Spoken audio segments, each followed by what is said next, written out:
Hey guys, back with another Knife Makers Friday 5. Today, knife making redemption.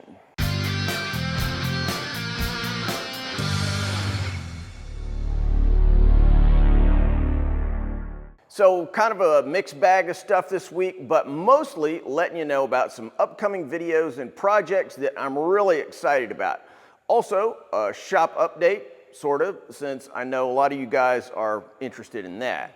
First though, a brief redemption story in the form of this. For those of you who haven't checked out the tragic story of my K-Bar tribute project, link in the cards and description. I don't want to give away the payoff of that story, but it's definitely worth checking out if you haven't already. Anyway, bottom line, after much struggle, I was able to make the project work finally. So in addition to seeing this here, I got a few photos for you. The interesting thing about a knife like this is that it's based on a production knife which is intended to be very efficient and cheap to produce. But when you produce it as a one-off, there are just a lot of odd little aspects of the build, really things that are intended for production. Whereas, at the factory, you got some specialized machine that does, some certain oddball kind of operation 24/7, so it's super, super efficient. But doing what that machine does really just takes tons and tons of time. Pretty happy with how it turned out. I'd expected to get it done in like 4 months. It took a year to finally deliver it. I hope the client felt like it was worth the wait. But anyway, if there's a lesson here, it's that custom projects always take longer than expected. Always, always, always, always. So just a warning for those of you who want to do, duplicates and tributes and that sort of thing of existing knives, production knives, whatever. So don't say I didn't warn you. Also, I'll be doing my first Pops project of the month soon, probably next week. Not sure exactly what it's going to be, but some kind of knife build. I'm really excited about that. My hope is that by partnering with Pops Knife Supply, I'll have access to some new materials, some new approaches, just information or stuff that's going to just lead me to fresh new approaches that I might not have thought of if left to my own devices. So if you haven't seen the Pops Knife Supply tour video that I did last week, link in the cards and description. Very excited about working with those guys. One thing I should mention is that, my business model's kind of been a little bit in transition for the past couple years.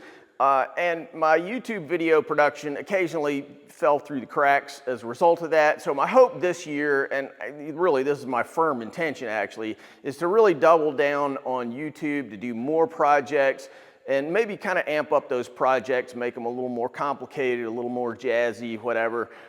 So if you've got any particular build that you'd like to see me do, leave a comment and let me know what you'd like me to build.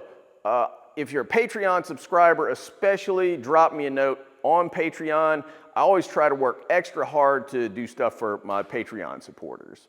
Another project that I talked about actually last year, and it kind of got backburnered because of the move this year that, as most of my loyal listeners know, has just completely eaten me alive. Anyway, this project got backburnered last year. It's the Blue Shirt Knife project. So the idea here is that, over the past decade plus, I've been wearing these blue shirts on this channel. I'm about to retire that concept. So the plan is to take my old shirts like this one and make them into a series of knives. And then that will be that for the blue shirt. Should have that, in the next couple of months. All right, so final project on the horizon. And this is sort of a shop update too. I'm totally stoked about this. I'm going to be doing just this epic workbench build. I mean, I've been, making knives for 20 years plus, and my plan is to just distill down all my workshop experience so that I can build a really, really efficient workspace. So, I've spent years storing tools here and there, doing this here and there, I'm doing this over there, but it's all been built around the fact that as you accumulate tools, as you start putting them hither and yon in the shop. Now I've moved into a big new shop, got lots of space, And so it's time to make just the perfect workbench for knife making. I'm already messing around with plans for that. I'll probably do several videos over the course of making that workbench. But you know, the whole idea is that I just want to be able to, you know, do everything as efficiently as possible and have all my tools right there, you know, close at hand, so that I don't have to go trucking all over the shop all the time, you know, to find a file or a chisel or whatever. Because I have a sizable shop now, it'll be an L-shaped bench that'll sit kind of out in the middle of the shop rather than being pushed up against a wall. One half of the bench will essentially be just your classic woodworkers type bench with real thick wood top and that sort of thing, while the other will be aimed straight at knife making and knife assembly, and that'll be a more lightly built kind of thing. They'll be detachable from each other in case I want to do that, and it'll have provisions for, you know, various vices, other attachments, Dremels, and things like that that can be moved around, and then spaces for storing both power tools and hand tools like chisels, planes, you know, various kind of woodworking tools, saws, things like that. Plus, this is a really important one, measuring devices like height gauges, machinist blocks, even just a good old ruler. You know, I'm always looking for a ruler. So everything is going to be built so that it can be moved, stored, reconfigured as easily as humanly possible. There are always trade-offs when you make something like this, but the hope is this will be a big upgrade as a working space. And the last little important point is, in a sense, it's kind of a video set. You know, I want to have it so it's sitting out in the middle of the shop so that I can film it from a lot of different angles.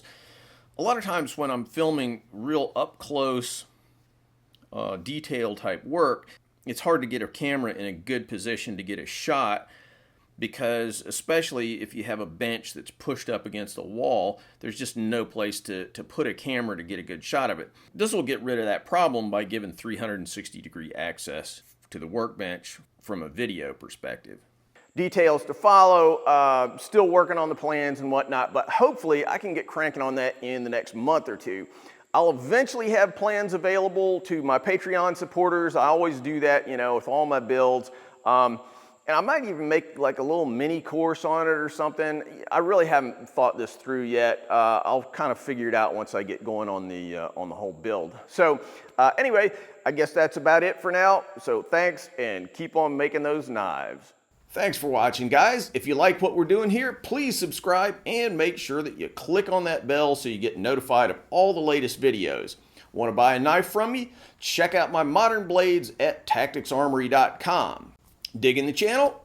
You can support our video making efforts on Patreon. You know, I've been banging away on these videos for like 10 years, so I hope you'll show some love for all that hard work. Link in the cards and descriptions.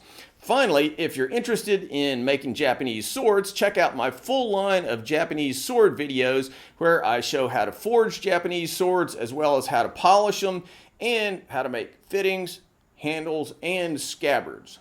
WalterSorrellsBlades.com.